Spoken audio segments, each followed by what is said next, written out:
ጤና ይስጥልን ክቡራትና ክቡራን እንደምን አላችሁ? በኢትዮ አርሰናል ቻናል ላይ ትገኛላችሁ። አርሰናልን የተመለከቱ ጉዳዮችን ብቻ በስፋት እየተመለከትን እንቆያለን። የአውሮፓ ቻምፒየንስ ሊግ ፍጻሜ አንዳንድ አነጋጋሪ ክስተቶች አሁንም ሀሳብ አስተያየቶች እየተሰጡባቸው ይገኛሉ። ከአርሰናል አጨዋወት ጋር በተያያዘ አርሰናል ትክክለኛውን መንገድ ተከትሏል የሚሉ ተንታኞች እንደ የዳኝነት ውሳኔውንም በተመለከተ አሁንም እየተሰሙ ያሉ ጉዳዮች አሉ። አጨቃጫቂ ሆኖ ለረጅም ጊዜ የሚቀጥል ጉዳይ ይመስላል። በስፋት መለከት ነው እንቆያለን። እነማን ምን ያሉ የሚለውንም እንነግራችኋለን። ከዛ ውጪ የፕሪሚየር ሊግ ክለቦች በአርሰናል የቻምፒየንስ ሊግ ሽንፈት በደንብ ሰለብሬት ሲያደርጉ ነበርና ይህም ሲተች ትክክል አይደለም። የእንግሊዝ ክለብ ሆነው እንዴት ነው እንግሊዝን ክለብ የማይደግፉት የሚሉ ትችቶችን ሲያስተናግዱ ነበር። ትናንትና በለንደን በተለይ በእንግሊዝ ታይቶ በማይታወቅ መንገድ መላው ዓለምም አይቶት በማይታወቅ መንገድ በጣም በርካታ ደጋፊዎች በተገኙበት የአርሰናል የዋንጫ ድግስ ፌሽታ ነበረ። በዚህ መርሃ ግብር ላይ የነበሩ ሂደቶችን እያነሳን እንቆያለን። ዝውውሮች ደግሞ እንደተጠበቁ ናቸው። በርከት ያሉ ጉዳዮችን በስፋት ከዝውውር ዜናዎች ጋር በተያያዘ እያነሳን እንገኛለን፣ እንቀጥላለንም። ባለፉት ቀናትም የተነሱ ጉዳዮች አሉ። የአርሰናል ከፖርቶ አንድ አጥቂ ለማስፈረም ፍላጎት አለው። የቪክተር ኦስመን ጉዳይ ከምን ደረሰ ለምትሉን የሞርጋን ሮጀርስ ጉዳይ አዳዲስ ጉዳዮች አሉባቸው። በስፋት እየነገርናችሁ እንቆያለን። ሀሳብ አስተያየት መልእክቶቻችሁን እንቀበላለን። ትናንትና የመጡልን መልእክቶች አሉ። መለስ ብዬ ወደ በኋላ ላይ አቀርባቸዋለሁ። ከዛ ውጪ ግን አንድ ጥያቄ ለእናንተ ጠየቄ ነው ጉዳዮቻችንን መረጃዎቻችንን የምንጀምረው አምበልነት ጋር በተያዘ በአርሰናል ማርቲን ኦዴጋርድ አምበል መሆን አለበት፣ በክለብ ውስጥ መቀጠል አለበት ብላችሁ ታስባላችሁ ወይስ ደግሞ በሱ ምትክ ሌላ ተጫዋች መምጣት አለበት? በሱ ምትክ ወደ በኋላ ላይ በዝውውር ዜናዎች የሰማናቸው ስሞች አሉ። በእርግጥ በጣም ከባድ አጠራጣሪ ጠባብ ዕድል ያለው ጉዳይ ቢሆንም በማርቲን ኦዴጋርድ ቦታ ላይ አርሰናል ምን ማድረግ አለበት? አምበል የቡድኑ መሪ መሆን አለበት ወይ የሚለው ጥያቄ ይነሳል። እናንተስ ምን ትላላችሁ? በተለይ ከቻምፒየንስ ሊግ ፋይናል በኋላ አንዳንድ ሰዎች እያነሷቸው ያሉ ጥያቄዎች ናቸውና የናንተ ምላሾች፣ ሀሳቦች፣ አስተያየቶች ላኩልን። ወደ በኋላ ላይ የናንተን ትናንትና የመጡ መልእክቶች፣ ሀሳቦች፣ አስተያየቶች፣ ጥቆሞች መለስ ብዬ አቀርባለሁ። በቀጥታ ወደ ጉዳዮቻችን አልፈናል። የአውሮፓ ቻምፒየንስ ሊግ ላይ እነ ጄሚ ካራገር ያነሷቸው ጉዳዮች አሉ። በተለይ በፍጻሜው ጨዋታ ላይ አርሰናል ያደረገው የተከተለው መንገድ እኔ እንደማስበው ይላል ጄሚ ካራገር፣ የአርሰናል የተጫወተበት መንገድ በቻምፒየንስ ሊግ ፋይናል ላይ ትክክለኛው ተገቢው መንገድ ነው። ፒኤስጂን ለማሸነፍ ዋንጫውንም ለማሸነፍ ትክክለኛው መንገድ ነውና በአርሰናል በኩል ግን ችግር የነበረው በአጥቂ ላይ ኳሊቲ ያላቸው አጥቂዎች አልነበሩትምና አሁን እሱ ላይ የበለጠ ጠንክሮ ይሰራል የሚል እምነቶች አሉት። ለምሳሌ በፕሪሚየር ሊግ የዓመቱ ምርጥ ተጫዋቾች ይፋ ሲደረጉ ምርጥ 11 ላይ የአርሰናል አንድም አጥቂ ከፊት ላይ አልተመረጠም። ነገር ግን ጋብሪኤል ማጋሌሽ፣ ዊሊያም ሳሊባ እና ጁሪን ቲምበር፣ ዳቪድ ራያ፣ ዴክላን ራይስ የተካተቱበት ነው ማለት በደንብ የሚገልጸው ነገር አለ። ለምሳሌ ትናንትና የአውሮፓ ቻምፒየንስ ሊግ የ2025/26 የውድድር ዘመን የዓመቱ ምርጥ 11 ስብስብ ይፋ ተደርጓል። ፓሪስ ሰን ጀርመን 5 ተጫዋቾችን፣ አርሰናል 3 ተጫዋቾችን አስመርጧል። ከዛ በተጨማሪ ባየር ሙኒክ 2፣ አትሌቲኮ ማድሪድ 1 ተጫዋችን ማስመረጥ ችሏል። በእርግጥ በአንዳንድ ጥያቄዎች አሉ። ለምሳሌ ከማርካስ ዮሬንቴ በተሻለ ጁሪን ቲምበር ምናልባት የመጨረሻዎቹ ጨዋታዎች ወሳኝ መርሃ ግብሮች ላይ ጉዳት ቢያጋጥመው የትኛውን ቦታ ላይ መካተት ያለበት ነውና በአርሰናል በኩል ዳቪድ ራያ፣ ጋብሪኤል ማጋሌስ እንዲሁም ደግሞ ዴክላን ራይስ የመጨረሻ ምርጥ 11 ውስጥ የተካተቱ የዓመቱ ምርጥ ስብስብ ውስጥ የተካተቱ ስሞች ናቸው። በቪቺኒያ ክቫራሽኬሊያ፣ ኑኔ ሜንዴዝ፣ ማርኪኒዮስ እና ኦዝማን ዴምቤሌ ደግሞ በፓሪስ ሰን ጀርመን በኩል አሪኬና ማይክል ኦሊሴ በባየር ሙኒክ በኩል ተካቷል። ማርካስ ዮሬንቴ በተከላካይ ቦታ ላይ በቀይ መስመር ቦታ ላይ የተመረጠ ተጫዋች ነውና በጣም አስገራሚ ነገሮችን መመልከት የቻልንበት የውድድር ዘመን ነው። ነገር ግን እንደ አርሰናል አሁን የዚህ ኳሊቲ ያላቸው ተጫዋቾች የዓመቱ ምርጥ ተጫዋች መባል የሚችሉ ተጫዋቾችን ከፊትም ማስፈረም ይኖርበታል። ስለ ዝውውሮች ስናነሳ ተጨማሪ ጉዳዮችን ወደ በኋላ ላይ እናነሳለን። እነ ማርቲን ኮይን አርሰናል ለምሳሌ በካቨርስ ይቀጥላል ብዬ አላስብም የሚል ሀሳብ አለ ወይም ከቨርስ 90 ደቂቃ ሙሉ አጥቂ ሆኖ የተጫወተው በ2 ዓመት ወይም ከ1 ዓመት ከ6 ወር ጊዜ ውስጥ ለሁለት ጨዋታዎች ብቻ ነውና ቡዳፔስት ላይ 90 ደቂቃ ተጫውቷል። ነገር ግን ከቨርስ ከቪክተር ዮኬሬሽም የበለጠ ላቅ ያለ ተጫዋች ያስፈርማል ተብሎ ይጠበቃል የሚል ሀሳቡን ሲያነሳ ነበር። ቀድሞ አርሰናል ተጫዋች ማርቲን ኮይን ከአርሰናል ጋር በተያዘ በፓሪስ ሰን ጀርመን ጨዋታ ላይ እንዳለው ነው። ጄሚ ካራገር ሪሳይለንስ ነበረ ኦርጋናይዜሽናቸው አላማቸው በዚህ ያክል ደረጃ ስትራቴጂያቸውን ለማስከበር ስቲክ አድርገው መቆየታቸው በአላማቸው መጽናታቸው እንደዚህ አይነት ሼፕ ቅርጽ ይዞ በነበረው ፕላን ደግሞ እስከ መጨረሻው ሰከንድ ድረስ መጫወት የትኛውን ቡድን ሊገነባው ሊያሳካው የሚችል ነገር አይደለም። ሰዓቶች ደቂቃዎች በሄዱ ቁጥር ነገሮች ሲበላሹ በተደጋጋሚ ብዙ ጊዜ ተመልክተናልና ያንን ያስተዋልንበት ነው። ትናንትና የነበሩ የድግሱን ሂደት እናነሳለን። በለንደን የነበረው የህዝብ ቁጥር በጣም አስገራሚ ነው። ሌሎችም የሚነሱ ጉዳዮች አሉ።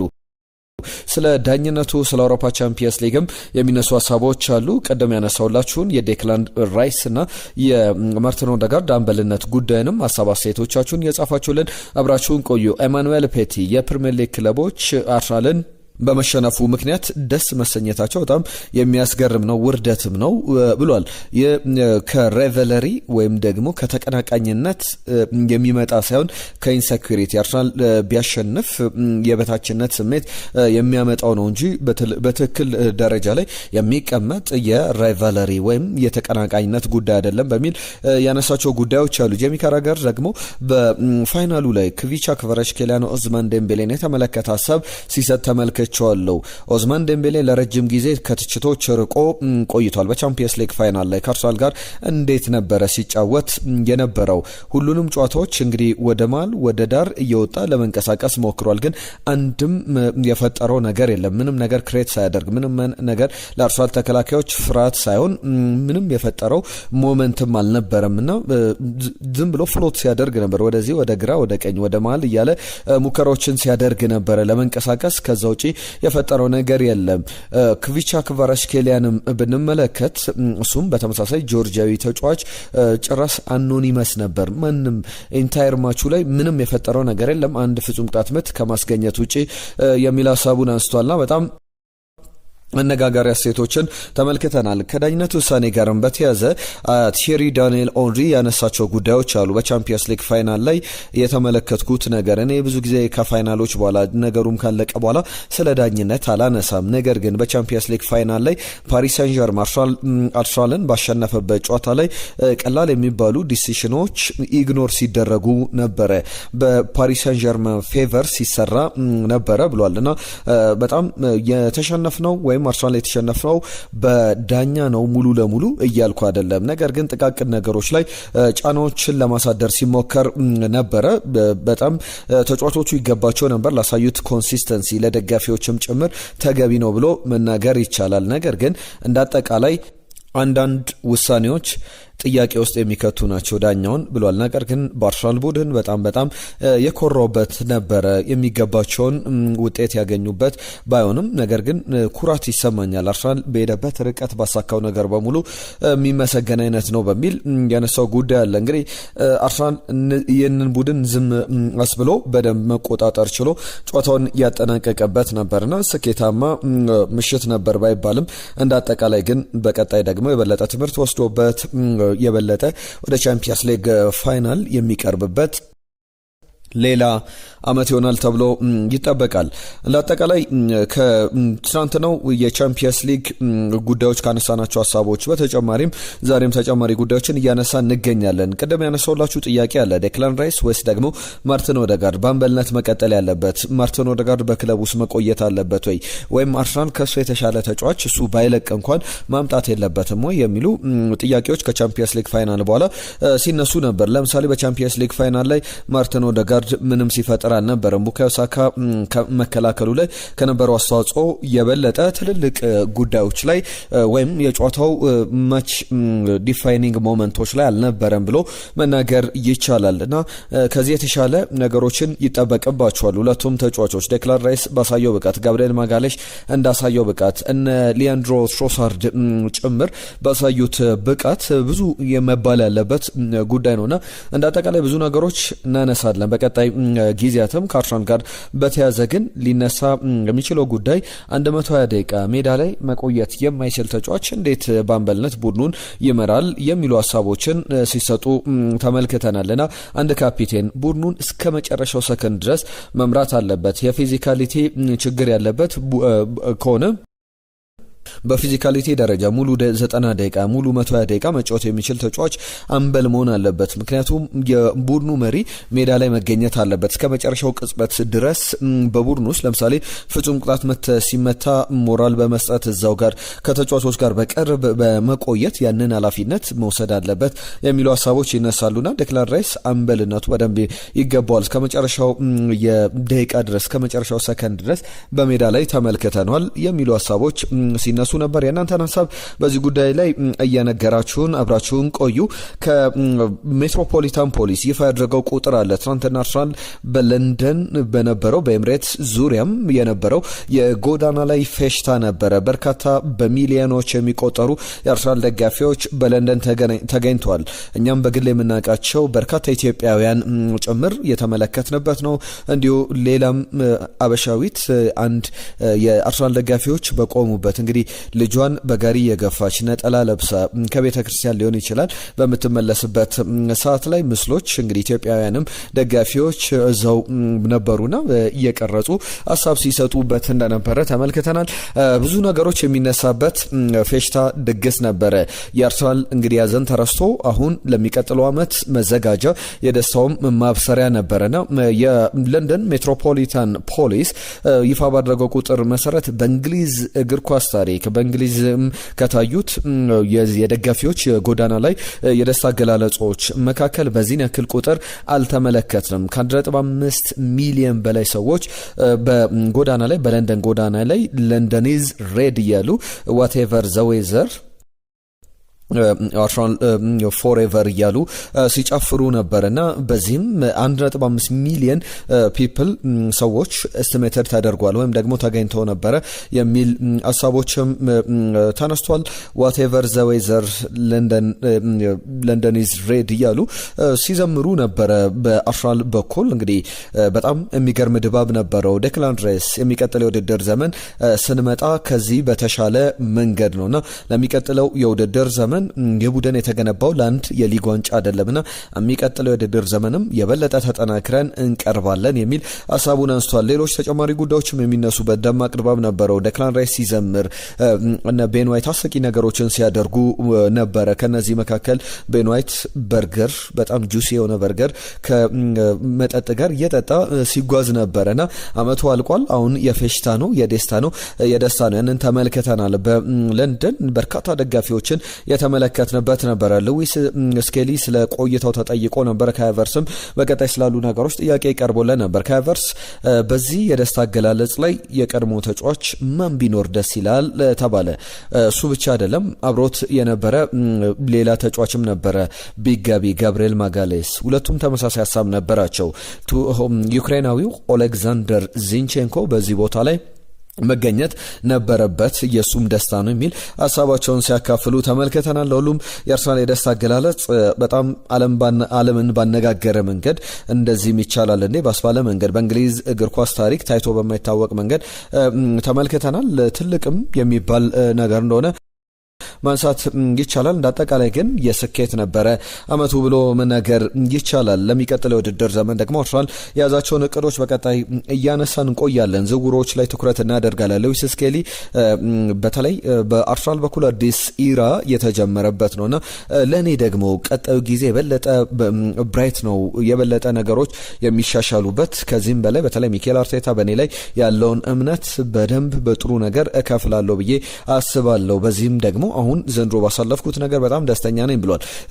የባሱ እየሄደ የአርሰናል ደጋፊዎች ያሉበት የክፍት ባስ ሴሌብሬሽኑ ባሷ እየሄደች ባለበት ሰዓት ላይ ሉዊስ ስኬሊን ሲያለቅስ ተመልክተነዋል። ስሜታዊ ሆኖ የአርሰናል ደጋፊዎችን ሲመለከት እና ትናንትና በአርሰናል ደጋፊዎች በኩል ቀኑ የደስታ ነበረ ማለት ይቻላል። ኤታን ንዋኔሪንም ተመልክተነዋል። በትናንትናው ዕለት ከተመለከትናቸው አርሰናል ተጫዋቾች መካከል አንዱ ነው። ስለ ኤታን ንዋኔሪ እንመልከት። በኮሞ በጣም እየተፈለገ ይገኛል። ተብሏል።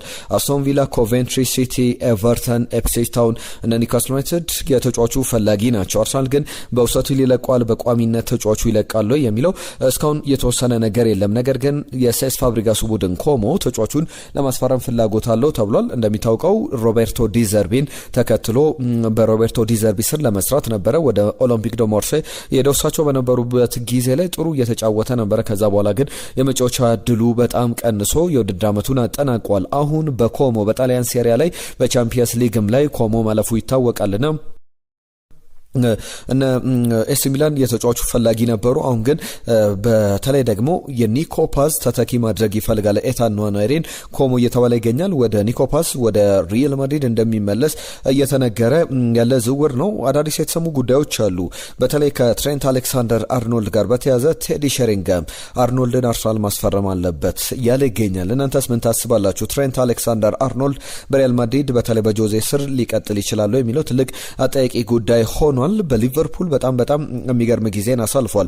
ከመከላከል ይልቅ ክሬቲቭ ቁጥሮቹ የአሲስት ቁጥሮቹ በጣም የሚያስገርሙ ናቸው። በጣም ጥሩ የቅጣት ምት መቺ ነውና ለቆመ ኳስም ለአርሰናል የበለጠ አዲስ ነገር አድ የሚያደርግ አይነት ተጫዋች እንደሆነ ይታመናልና ቴዲ ሼሪንጋምም አርሰናል ትሬንት አሌክሳንደር አርኖልድን ቢመለከተው ቢያስፈርመው የሚል ሀሳቡን ሲያገራ ተመልክቻለሁ። እናንተስ ምን ሀሳብ አላችሁ በዚህ ጉዳይ ላይ? ዝውውሮችም በተመለከተ አሁንም የሚነሱ ጉዳዮች አሉ። የማርቲን ኦዴጋርድን ጉዳይ ቅድም ሳነሳ ነበርና ከባርሰሎና ዳኒ ኦልሞን አርሰናል ሊያስፈርም ፍላጎት አለው። ባርሰሎና ተጫዋቹን የመሸጥ ፍላጎት አለው የሚሉ ሀሳቦች አሉና በአርሰናል በኩል አይደንቲፋይ ከተደረጉ የማርቲን ኦዴጋርድ ትክክለኛ ተተኪ ይሆናሉ ተብሎ ከታሰቡ ተጫዋቾች መካከል እንደ ፊጂያስ የስፔኑ አውትሌት ዘገባ ከሆነ ዳኒ ኦልሞ ስፔናዊ ተጫዋች አንዱ ነውና በዳኒ ኦልሞ በኩል ግን ብዙ ጊዜ በጉዳት የሚያሳልፍ ነውና ሌላ ማርቲን ኦዴጋርድ እንዳይሆን ማርቲን ኦዴጋርድን በአመቱ ብዙ የሚጫወት አይደለም። የፊትነሱ ጉዳይ 90 ደቂቃ የመጨረስ ጉዳይ ብዙ ጥያቄ ይነሳበታል። በእርግጥ እንደ ታታሪነቱ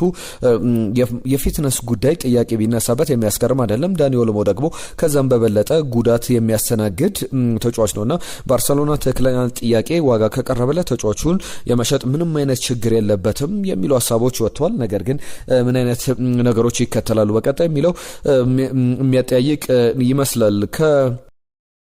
ፉትቦል 365 ጋር በተያዘ ቪክተር ኦስመንን አርሰናል ፖቴንሻሊ ፕሩቭን ኤሊት ጎል ስኮረር እንደሆነ ይታወቃልና ፖቴንሻሊ ተጫዋቹን ለማስፈረም እድል ካላቸው ክለቦች መካከል አንዱ ነውና በአንድሪያ ቤርታ እይታ ውስጥ ከገቡ በቅርብ ጊዜያት ላይ አንስተናል። ወደ ጋላታሳራይ ጨዋታ ሄደው ጨዋታውን ሲመለከቱ እንደነበርና በተለይ ጋብሪኤል ጀሱስ ይለቃል ተብሎ ይጠበቃል። ተጫዋቹ አርሰናል በእርግጥ 20 ሚሊዮን ፓውንድ የሚከፍል ክለብ ከሌለ ተጫዋቹ አይሸጥም የሚሉ ሀሳቦች አሉ። ጋብሪኤል ጀሱስ ደግሞ ሙቭ ኦን ማድረግ ወይም ከአርሰናል የሚለቅ ከሆነ በሱ ምትክ ቪክተር ኦስመንን አርሰናል ለማስፈረም ሙከራ ያደርጋል የሚሉ ሀሳቦች አሉ። 33 ጨዋታዎችን አድርጎ 30 የግብ ተሳትፎ አለው። 22 ግቦችን አስቆጥሯል። 8 የግብ ተሳትፎች ወይም አሲስቶች አሉት። በአጠቃላይ በ33 ጨዋታዎች በ2025/26 የውድድር ዘመን 30 የግብ ተሳትፎ ጥሩ የሚባል ነው። እነ ባርሰሎና ፍላጎቶች አሏቸው ሲባል ነበር። በተለይ ሮበርት ሌቫንዶቭስኪ መልቀቁን ተከትሎ ዩሊያን አልቫሬዝን ደግሞ የሚፈልግ ክለብ ነው ባርሰሎናና ምናልባት አርሰናል ከሁለቱ አንዱ ከዩሊያን አልቫሬዝ ወይም ደግሞ ከቪክተር ኦስመን ከሁለቱ አንዱን ሊያስፈርም ይችላል የሚሉ ዘገባዎች አሉ። እንደ ዘገባዎች ከሆነ ለምሳሌ የቀድሞ የአርሰናል ተጫዋች ቲዮ ዋልኮት አርሰናል 200 ሚሊዮን ፓውንድ መድቦ አንደኛውን ተጫዋች በትክክል ማስፈረም ያለበት የአስቶን ቪላውን ሞርጋን ሮጀርስ ነው። ሌላኛውን ደግሞ የዩሊያን አልቫሬዝን ዝውውር ማጠናቀቅ አለበት የሚሉ ሀሳቦች አሉ። እንደ ግራምቤሊ ዘገባ ከሆነ ደግሞ ሞርጋን ሮጀርስ ወደ አርሰናል ዝውውሩን ሊያጠናቀቅ ይችላል። ባየር ሙኒክ፣ ማንቸስተር ዩናይትድ የተጫዋቹ ፈላጊ ናቸው። ቸልሲን ጨምሮ 100 ሚሊዮን ፓውንድ ድረስ ይገምቷል። 80 ሚሊዮን ፓውንድ ጀምሮ ደግሞ ሊከፈልበት የሚችል ተጫዋች ነውና ጄሚ ዲከንሰን የተባለ የቲም ቶክ ዘጋቢ ያለ እንደ ግራምቤሊም ዘገባ ከሆነ በተመሳሳይ ሁለቱም በዚህ ሂደት ላይ አርሰናል ጠንካራ ፍላጎት አለው ተጫዋቹን የማስፈረም የሚል ሀሳቦችን ሲያነሱ ተመልክቻለሁ። ሌላ አዲስ የተባለ ስም የሰማ ነው የፖርቶ ወጣት ተጫዋች ነው። ዊሊያም ጎሜዝ ይባላል። በውድድር ዓመቱ የሚገርም ጊዜን አሳልፏል። ፖርቶ ሻምፒዮን ሲሆን አስተዋጽኦ ከነበራቸው ተጫዋቾች መካከል አንዱ ነው። 80 ሚሊዮን ዩሮ የውል ማፍረሻው ነው። ነገር ግን እስከ 60 ሚሊዮን ዩሮ አካባቢ ፖርቶ ከተጫዋቹ ዝውውር ይፈልጋል ተብሏል። ሳኦ ፖሎ ደግሞ የተጫዋቹ 20 በመቶ መብት አለውና እንደ አቦላ ዘገባ ከሆነ የተጫዋች ዊሊያም ጎሜዝ የአርሰናል አዲሱ ዊንገር ሊሆን ይችላል የሚሉ ሀሳቦች አሉ።